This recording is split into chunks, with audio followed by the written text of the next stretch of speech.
Hello there, and congratulations for making the decision to sign up to the course and propel yourself towards Linux mastery. Hi, I'm Ziad, and I wanted to shoot a quick video to congratulate you for making the excellent decision to sign up, and I wanted to give you a quick introduction to what we'll be covering in the course. So first, we're going to get you all set up with Linux by walking you through step by step through an installation of Linux on your own virtual machine. Now, doing it this way means that you can play around with whatever you like without risking anything or damaging anything, and anything can't really go wrong. Think of it as your perfect playground to the awesome skills that you'll learn in the course. Then we're going to move on to learn all about the Linux terminal, an incredibly powerful program that is your gateway to doing anything that you want on your Linux machine. We'll discuss what the terminal is, how to use it, how to enter commands, and clear up popular misconceptions that may be floating around. Now, the important concepts that you'll learn in that section of the course will lay the critical foundations for everything that you'll do with the Linux command line, and it will make it all start to make sense.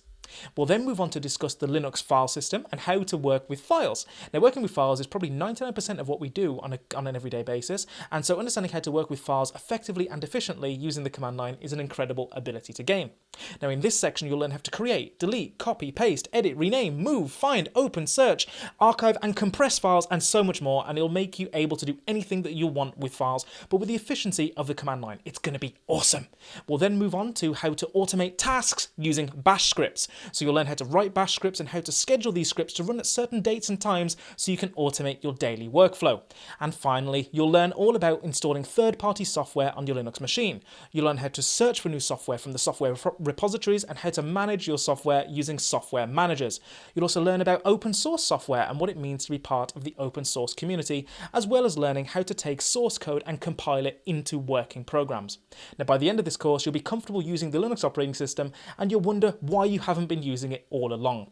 And one thing I always aim for in my courses is to make the content unforgettable. So to help cement the learning, you'll have quizzes to check your grasping the concepts, and you'll also have some assignments for you to complete to really test and improve your skills. And there are also some cheat sheets summarizing the concepts from the course, so you don't need to take notes. Just sit back, relax, and practice the skills, and rest assured that the important information is jotted down for you in professionally designed cheat sheets for you to refer to whenever you want. Now, if you ever need any help, feel free to ask questions in the questions area, and when you feel you've got immersed in the course, please leave a review to encourage other students to take the course so we can make the joys of the Linux operating system accessible to everyone. Other than that, I wish you a very pleasant time learning Linux in the course, and I bet you can't wait to get started. So let's jump right in and get you set up with your own Linux virtual machine.